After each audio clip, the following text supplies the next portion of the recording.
Nia Ramadhani dan Ardi Bakri syok divonis 1 tahun penjara. Abu Rizal Bakri tak terima dan ajukan banding. Fakta yang memberatkan vonis Nia, Ardi dan supirnya tak bisa hanya rehabilitasi. Sidang putusan atau vonis kasus penyalahgunaan narkoba dengan terdakwa Nia Ramadhani dan suaminya Ardi Bakri digelar di Pengadilan Negeri Jakarta Pusat Selasa 11 Januari 2022. Sidang dipimpin oleh Hakim Ketua Muhammad Damis dan digelar di ruang sidang utama Profesor Dr. Haji Muhammad Hatta Ali. Dalam sidang tersebut, Nia Ramadhani dan Ardi Bakri dinyatakan terbukti bersalah atas kasus penyalahgunaan narkoba. Oleh karenanya, Nia Ramadhani dan Ardi Bakri dijatuhi hukuman pidana masing-masing selama 1 tahun penjara. Mengadili, menyatakan terdakwa Zen Vivanto, Nia Ramadhani, dan Ardi Bakri telah terbukti secara sah dan meyakinkan melakukan tindak pidana, kata Hakim Ketua Muhammad Damis. Menjatuhkan pidana terhadap Zen Vivanto, Nia Ramadhani, dan Ardi Bakri dengan pidana penjara masing-masing selama 1 tahun. Lanjut Hakim Ketua. Dalam pertimbangannya, Hakim menyatakan bahwa ada 3 unsur yang terpenuhi dalam kasus Nia Ramadhani. Unsur setiap penyalahguna, unsur narkotika, dan unsur melakukan, menyuruh melakukan, atau turut serta melakukan, ujar Muhammad Damis. Delik melakukan perbuatan telah sama-sama terwujud oleh terdakwa karena semua unsur telah terpenuhi juga, katanya. Sebelumnya, Jaksa Penuntut Umum atau JPU menuntut terdakwa Nia Ramadhani, Ardi Bakri, dan Zen Vivanto menjalani masa rehabilitasi di RSKO Cibubur selama 12 bulan. Diketahui Nia Ramadhani dan Ardi Bakri telah menjalani masa rehabilitasi selama lebih kurang 5 bulan di tempat rehabilitasi Van Kampus, Cisarua, Jawa Barat. Sementara itu, dalam nota pembelaannya yang dibacakan dalam sidang, Nia Ramadhani dan Ardi Bakri sama-sama mengharapkan keringanan hukuman. Kasus ini berawal dari penangkapan sopir Nia Ramadhani, Zen Vivanto, di kediaman istri Ardi Ramadhani itu pada pertengahan tahun 2021. Bersama Zen, polisi mendapati barang bukti berupa 1 klip narkoba jenis sabu seberat 0,78 gram. Setelahnya, polisi mengamankan Nia Ramadhani beserta 1 alat isap sabu. Pada hari yang sama, Ardi Bakri menyerahkan diri ke Polres Metro Jakarta Pusat. Kuasa hukum terdakwa WOD Nur Zainab merasa putusan tidak sesuai dengan hasil asesmen. Meski begitu, pihak Nia Ramadhani dan Ardi Bakri tetap menghormati vonis yang dijatuhkan hakim. Hal ini disampaikan dalam video yang diunggah di YouTube Star Story Selasa 11 Januari 2022. Namun, dalam persidangan, WOD menuturkan sang klien, anak dari Abu Rizal Bakri itu, langsung mengajukan banding. Pengajuan banding tersebut merupakan upaya terdakwa untuk memperjuangkan haknya. Secara hukum, bahwa putusan 1 tahun itu jelas tidak sesuai dengan fakta hukum. Kami menghormati keputusan hakim, tetapi ada hak untuk mengajukan banding, ungkap WOD. WOD menerangkan, vonis yang dijatuhkan pada sang klien kini belum berkekuatan hukum tetap. Sudah langsung banding tadi, jadi sudah langsung, artinya putusan ini belum ingkrah. Mereka langsung menyatakan banding, putusan majelis hakim tadi belum bisa dieksekusi. Lanjutnya,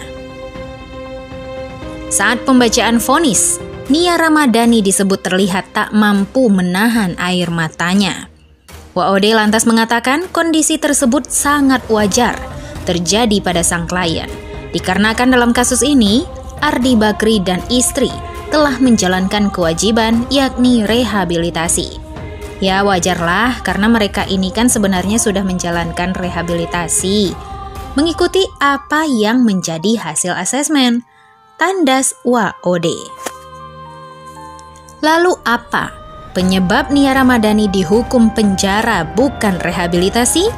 Inilah fakta yang memberatkan vonis Nia Ramadhani. Hal yang memberatkan adalah Nia Ramadhani dan Ardi Bakri adalah public figure. Mereka dinilai tidak mencontohkan hal yang baik kepada masyarakat. Hal yang meringankan belum pernah dihukum dan berjanji tidak akan mengulangi lagi. Tutur Majelis Hakim. Vonis yang mengejutkan ini dijelaskan oleh Majelis Hakim bahwa Majelis Hakim menilai ketiganya bukanlah pecandu atau korban dari penyalahgunaan narkotika. Majelis Hakim menjelaskan kriteria seseorang disebut sebagai pecandu atau korban penyalahgunaan narkotika, di mana yang paling sering terjadi mereka akan merasakan candu. Yang dimaksud pecandu narkotika adalah orang yang menyalahgunakan narkotika mengalami ketergantungan terhadap narkotika, baik secara fisik atau psikis. Sedangkan yang dimaksud dengan ketergantungan narkotika adalah kondisi yang ditandai dengan dorongan menggunakan narkotika secara terus-menerus dengan takaran yang meningkat. Apabila penggunaan dikurangi menimbulkan gejala pada fisik dan psikis. Jelas Majelis Hakim di Pengadilan Negeri Jakarta Pusat saat membacakan amar putusan Nia Ramadhani CS. Hal-hal tersebut dinyatakan tak ditemukan dari ketiga terdakwa, yakni Nia Ramadhani, Ardi Bakri, dan sopir pribadi mereka. Berdasarkan keterangan terdakwa 2, Nia Ramadhani mulai mengenal narkotika dari teman-temannya dan hanya melihat teman-temannya menggunakan narkotika. 2014 ketika ayah terdakwa meninggal dunia, mulai saat itulah sampai dengan bulan April 2021, terdakwa merasa sangat kehilangan dan tidak cerita kesedihannya. Sedangkan terdakwa 2 selalu dituntut sempurna di depan publik, ucap Majelis Hakim.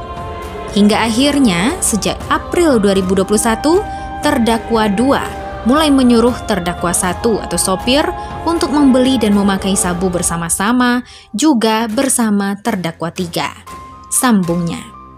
Berdasarkan penjelasan Nia Ramadhani CS, sejak April 2021 hingga ditangkap, mereka sudah sekitar 4 kali mengkonsumsi narkoba. Akan tetapi, jika tidak memakai narkoba, mereka sama sekali tidak merasakan gejala apapun. Jika para terdakwa tidak menggunakan narkotika, tidak merasakan apa-apa. Dari fakta tersebut, majelis menilai terdakwa bukanlah masuk kualifikasi sebagai pecandu. Tidak dapat menunjukkan para terdakwa menggunakan narkotika dalam keadaan ketergantungan narkotika, baik secara fisik maupun psikis. Harus dilakukan secara terus-menerus, tegasnya. Para terdakwa juga tidak bisa dapat dikualifikasikan sebagai korban penyalahgunaan narkotika karena menggunakannya bukan secara tidak sengaja atau dibujuk, diperdaya atau dipaksa, melainkan para terdakwa secara dengan sadar menggunakan narkotika. Didahului dengan terdakwa 2 menyuruh terdakwa 1 membeli narkotika dan terdakwa 2 merakit sendiri dan menggunakannya secara bergantian bersama-sama dengan terdakwa 3. Tutur Majelis Hakim. Oleh karena itu, para terdakwa tidak termasuk kualifikasi pecandu dan atau korban penyalahgunaan narkotika yang wajib jalani rehabilitasi medis. Tukasnya. Bagaimana menurut pendapat Anda?